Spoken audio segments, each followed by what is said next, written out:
Sebelumnya saya mau cerita tentang teks. Tadi katanya agama itu terikat dengan teks. Saya ini sering cerita, sering mendorong supaya umat Islam ini apal surat Tabarok. Nanti buat tameng menghadapi mungkar nangkir. Jadi singkat cerita, ini yang rileks, gak usah takut bumi kiamat. Nanti bareng-bareng gak apa-apa nanti kalau kiamat. Singkat cerita itu ada orang itu harusnya disiksa, terus kata orang itu, di hati saya ada surat Tabarok. Kalau kamu nyiksa saya berarti memukuli surat Tabarok yang ada di hati saya. Singkat cerita terus berdebat bersama Allah, dibebaskan. Kenapa surat Tabarok spesial? Di situ manusia diingatkan oleh Allah Ta'ala, aamintum man fis sama ayyakhsifa bikumul ardo fa idza hiya tamur. Kok kamu hidup di bumi tenang-tenang saja? Bisa saja bumi ini tamur. Tamur itu likuifaksi.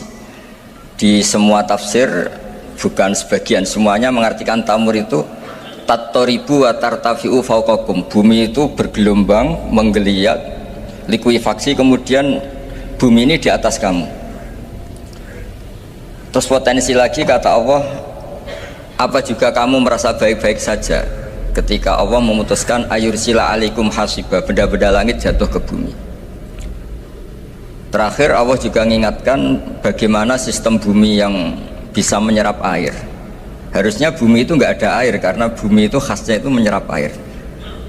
Qul ara'aitum in asbaha ma'ukum ghauran famay ya'tikum bima imma'in. Bagaimana kalau bumi ini tahu-tahu menghisap semua air kemudian kita tidak menemukan air? Kamu bisa apa kata Allah? Siapa yang bisa mendatangkan air? Lalu dengan peringatan Allah seperti ini orang disuruh hati-hati cara ngelola bumi ini. Makanya saya senang kalau ini ada gerakan-gerakan untuk menyelamatkan bumi. Kata ulama-ulama, takhallaku bi akhlaqillah. Jadi Allah itu begitu bangganya ketika cerita fal yang zuril insanu ila ta'amih anna sababnal ma'a sabba thumma syaqqaqnal arda syaqqa fa'ambasna fiha habba wa inaba wa qadba wa zaituna wa nakhla wa hadaika hulba mata'al lakum wa li'an'amikum. Kata apa? Lihat prestasi saya, kata apa? Prestasi saya itu menumbuhkan beberapa bijian, beberapa makanan, buah-buahan yang kamu butuhkan supaya kamu hidup di bumi ini nyaman. Mata'al lakum wa li'an'amikum. Sehingga dalam sebuah hadis diterangkan tidak ada orang muslim, tidak ada manusia yang menanam pohon kemudian berbuah dan dimakan oleh manusia maupun binatang kecuali itu menjadi sedekah. Begitu juga ketika Allah ngeritik orang-orang yang jahat, yang tidak baik, kata Allah, wa idza tawalla sa'a fil ardi liyufsida fiha wa yuhlikal hartha wan nasl. Jadi ciri utama orang yang tidak baik itu adalah wa yuhlikal hartha wan nasl, yang merusak tanaman, merusak tumbuhan, wan nasl, merusak populasi. Sehingga populasi ini harus kita jaga. Yang terakhir saya memang datang untuk penyempurnaan tafsir, saya ada banyak-banyak. Nanti dosanya yang ngatur saya tambah banyak nanti. Saya ini tadi bilang ke Pak Menteri, Pak Menteri ini kan dekat sekali sama Pak Gure. Saya ini baru ini datang di Kemenang karena saya lama sebagai penekun tafsir. Kalau nggak dapat SK dari Menteri, lama-lama dikatakan non formal, lama-lama dikatakan ilegal gitu. jadi ini saya datang demi status legal formal. Ya, tapi kalau kembali ke ilmu hakikat, saya ini sudah legal semenjak dulu karena yang memerintahkan ngajar Quran itu Allah Subhanahu wa taala. Kebetulan di dunia khalifah itu diambil oleh Menteri Agama. Jadi monggo didengar saja fatwa Menteri Agama. Wassalamualaikum warahmatullahi wabarakatuh.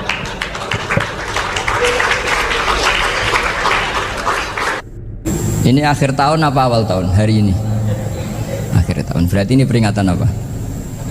Akhir tahun. Hanya orang bejo yang kesalahannya tidak dikoreksi. Jadi ini alhamdulillah. Jadi ya, tapi ini kesalahan yang tidak maksiat, insya Allah dimaafkan Allah Subhanahu wa ta'ala. Ini karena kesalahan itu ada dua, ada kesalahan yang maksiat, ada kesalahan yang tidak maksiat.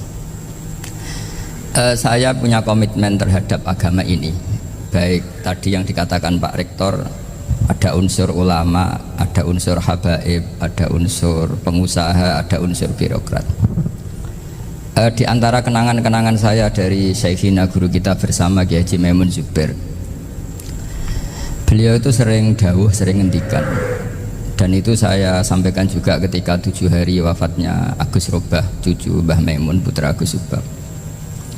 Di antara yang beliau katakan itu adalah sok hak agama itu sing gawe pegawai negeri.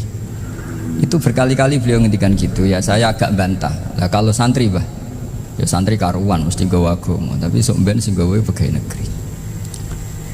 Setelah saya jadi kiai dan penelitian, saya itu berkali-kali didatangi dokter, tentara, juga polisi. Mereka sering bilang gini, Gus, saya ini dokter negeri, saya ke NTT, ke Papua, karena saya muslim, berkebutuhan Islam, maka dibikinkan musola, dibikinkan masjid. Kalau kiai tidak bisa, bikin sendiri urunan, mau narik siapa itu. Mau narik tarikan di jalan yang mau nyumbang siapa. Tapi kalau kebutuhan negara karena tugas negara, ya difasilitasi negara dan tidak dianggap misionaris karena negara. Begitu juga di beberapa negara yang non muslim kayak di Argentina, di Venezuela, itu ada masjid, ada kajian Islam ya karena duta besar, dan itu aparat negara. Disinilah kearifan para ulama berkoalisi dengan umarok dengan makna yang positif, bahwa agama ini harus ditopang umarok, sistem negara. Tentu di situ ada tentara, ada polisi, ada macam-macam. Kita sebagai kiai juga nggak berdaya di depan para bandar narkoba apa-apa kalau nggak ada BNN. Kita mau apa dengan korupsi kalau tidak ada KPK? Sehingga kearifan para guru-guru kita, mulai Mbah Maimun, bapak saya sendiri, NU, Muhammadiyah, semua ormas-ormas Islam itu pasti maulah kerjasama. Karena kita siapa kalau tidak kerjasama? Dan di antara pesan Rasulullah SAW adalah yaduwahi ma'al jamaah. Jadi apa ya, kebersamaan itu sudah berkah. Fa inna yaduwahi ma'al jamaah. Jadi berkah. Lalu kenapa saya kalau ngaji bawa kitab? Ini agak sebetulnya itu lazim. Lazim itu suatu yang harus. Tapi karena kelamaan mubalek itu tidak pakai kitab. Seakan-akan bawa kitab itu yang aneh. Sebenarnya aneh mereka. Karena begini logika simpelnya ya. Umat Nabi ini berhak dapat apa coba? Berhak dapat warisan yang paling luhur, paling hebat, paling jernih. Apa itu Quran dan hadis? Pertanyaannya, siapa yang paling punya hak otoritatif untuk menerangkan Quran hadis? Ulama. Ulama yang mana? Ya yang kapabel, yang sudah diakui dunia, kayak Imam Ghazali, Imam Bukhari, Imam Syafi'i. Artinya kalau kita tidak pakai materi itu, ulama mendapat pikiran kita, bukan mendapat pikiran mereka. Saya ulang lagi, kalau kita tidak pakai materi yang otentik, yang orisinil, umat ini mendapat pikiran kita, bukan pikiran mereka. Maka saya berusaha supaya teman-teman atau semua umat Islam dapat pikiran-pikirannya Imam Ghazali, pikiran-pikiran Imam Bukhari, pikiran-pikiran Abul Qasim Al-Junaidi, kejernian-kejernian Abu Yazid Al-Bustami. Kejernian itu diantaranya adalah misalnya makalah yang menurut saya itu makalah yang super. Jadi untuk ngadepi krisis karena COVID atau karena apalah, itu lama dulu sederhana sekali. Beliau punya rumus yang mungkin jarang didengungkan orang, tapi saya akan kampanye rumus ini. Al-istighna, haqiqatul istighna itu adalah al-istighna anis syai' labihi. Jadi pemenuhan kebutuhan yang sebenarnya adalah kita berusaha menghindari sebanyak mungkin kebutuhan yang sekunder, yang nggak penting. Bukan memenuhi semua yang kita inginkan. Jadi misalnya begini ya, kalau kita lapar, itu keinginan kita itu makan enak apa asal makan? Tentu jawabannya asal makan yang sehat. Tapi kalau nuruti nafsu kita, makannya yang enak, teman makan ya enak, terus di warung yang favorit. Ini kan satu kebodohan. Kenapa untuk makan saja butuh definisi sekian banyak? Yang kita harus kecewa, warung favoritnya bisa sudah tutup, atau kita ke sana harus macet. Ribet. Yang benar-benar arif dan bijaksana itu adalah al-istighna anisya. Sesuatu yang tidak mendesak itu jangan jadikan kebutuhan. Sehingga kalau kita puasa misalnya, semua makanan itu enak karena kita sangat lapar. Sehingga Abul Qasim Al-Junaidi ketika ditanya, ma'idamu to'am, lauk makanan itu apa? Jawabannya lucu, alju, lapar. Kalau kamu lapar ya semuanya enak. Ini sudah mulai hilang. Kita bilang makan enak itu ya sate, ya gulai, ya pizza yang kita senangi. Akhirnya apa? Untuk nikmati nikmatnya Allah itu kita jadi ribet. Apalagi yang orang-orang fasik harus ditemani perempuan yang tidak halal misalnya, atau harus ada ajudan, ribet. Nah pertanyaannya, orang yang ribet sama yang nggak ribet itu pinter mana? Pinter yang nggak ribet. Nah ini kearifan-kearifan yang mulai hilang. Lalu siapa yang bisa mewarisi itu? Ya ulama. Jadi ulama itu cara berpikir sebenarnya simple. Makanya mereka sering kalau tahajud itu, di antara makalah Sayyidina Ali paling terkenal dan yang menjadikan beliau punya derajat yang luar biasa itu adalah kafani izzan antakuna li robban wa kafani fakhran an akuna laka abdan. Ya Allah, saya ini sudah begitu mulia, begitu terhormat dan sangat-sangat terhormat karena yang menjadi Tuhan itu Engkau. Jadi rumus pertama itu karena menjadi Tuhan itu Engkau. Hanya Tuhan yang abadi, Tuhan yang pertama, Tuhan yang artinya Tuhan yang al-awwal. Coba ya Allah, kalau saya ini punya Tuhan Fir'aun, punya Tuhan mati jadi tontonan lagi, itu kerennya di mana coba? Andaikan kita punya Tuhan Fir'aun, atau punya Tuhan yang asal usulnya manusia, apapun hebatnya manusia itu, kita punya Tuhan manusia itu. Tuhan yang lapar, yang kalau nggak makan mungkin pingsan, mungkin bisa kena COVID, nanti Tuhannya diisolasi. Kayak apa? Makanya ketika Tuhan Allah, ya Allah menyindir ketuhanan selain Allah itu, Allah hanya menyindir dengan kalimat sederhana, karena yakulani to'am, yang kamu tuhankan itu masih makan. Artinya kalau nggak makan ya lemes. Jadi lama-lama ada orang gini, alhamdulillah tadi Tuhan mampir ke saya, kelihatannya lapar, setelah tak kasih makan sehat lagi. Susah nggak punya Tuhan yang seperti itu. Beda dengan Tuhan kita, Tuhan yang nggak butuh makan, nggak butuh minum, al-qayyum, zat yang berdiri sendiri tanpa butuh yang lain, al-awwal. Sebelum ada langit bumi sudah ada Tuhan kita, yaitu Allah. Bandingkan dengan Tuhan-Tuhan yang dipertuhan yang lain, yang adanya setelah bumi, misalnya Fir'aun dan sebagainya. Sehingga Sayyidina Ali pertama jadi kebanggaan apa? Kafani izzan antakuna li robban. Saya ini keren betul karena punya Tuhan yaitu Engkau, Tuhan yang lahul asmaul husna, Tuhan yang semuanya punya kebaikan, punya keabadian, punya keagungan. Terus wa kafani fakhron an akuna laka abdan, dan saya bangga sekali karena saya menjadi hambamu. Kalau saya jadi hambanya Pak Rektor ribet kan, sudah tak hormati ternyata nanti tidak rektor, ya kan ribet kan. Terus pokoknya ribet, jadi budaknya manusia itu ribet. Makanya ada seorang wali datang ke temannya yang jadi presiden atau jadi raja. Datang ke situ karena tidak punya uang, mau minta uang karena temannya raja. Setelah sampai sana ternyata temannya ini karena orang soleh pas berdoa, ya Allah saya minta ini, minta ini, minta ini. Terus si wali tadi pulang. Kenapa kamu pulang? Ternyata dia sama, masih minta-minta kayak saya.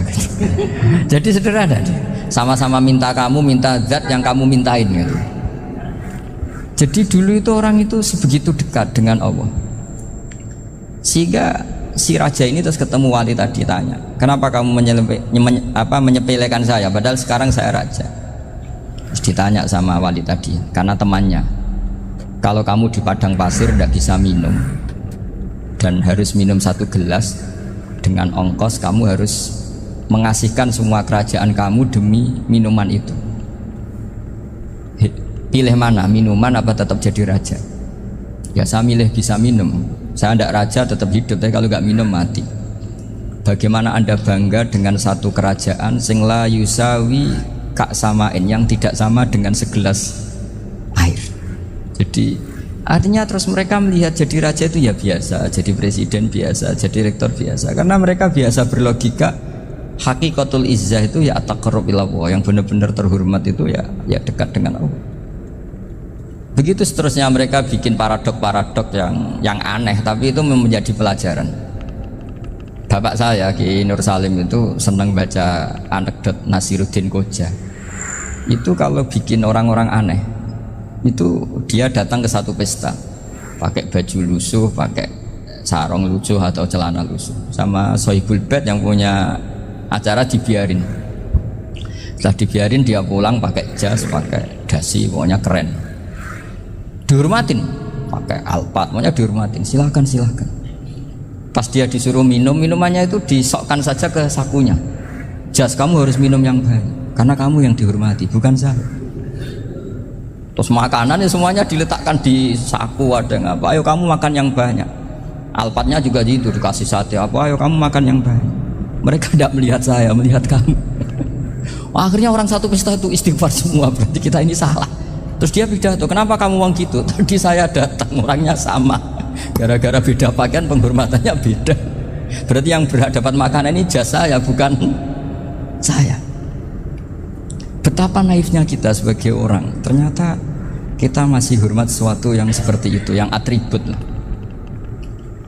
Jadi orang-orang sufi itu orang yang bisa menertawakan dunia. Akhirnya ya, pertama dia dianggap orang gila, masa jas dikasih makan, dikasih minum. Tapi secara fikih dia benar, haram dia makan. Karena pas dia datang dibiarin, setelah pakai jas dikasih makan. Berarti hakikat yang dapat rezeki siapa? Jasnya apa orangnya? Jasnya apa orangnya? Jasnya. Jadi itu orang-orang sufi, kearifan orang-orang dulu itu bisa ngelola hal-hal yang keseharian menjadi luar biasa. Ada seorang wali melihat istrinya makan satu piring, anaknya makan satu piring. Ditanya, kalian kenyang? Wah, kenyang sekali. Melihat anaknya minum kopi satu cingkir, seneng. Kalian seneng-seneng sekali. Wah, kalau seneng dengan hal-hal yang murah bisa, ngapain harus seneng dengan hal-hal yang mewah? Bodoh sekali saya. Sehingga terus mereka bisa qanaah. Qanaah itu ya hidup itu simpel, sederhana. Jadi tentu saya tidak akan ngomong yang muluk-muluk, selain itu tidak bidang saya juga apa ya, kita ini butuh obat di kondisi COVID seperti ini, butuh kesederhanaan, butuh apa ya, istighna. Tadi kita harus istighna billah an ghairillah. Jadi sudah cukup bahwa Allah ini segalanya.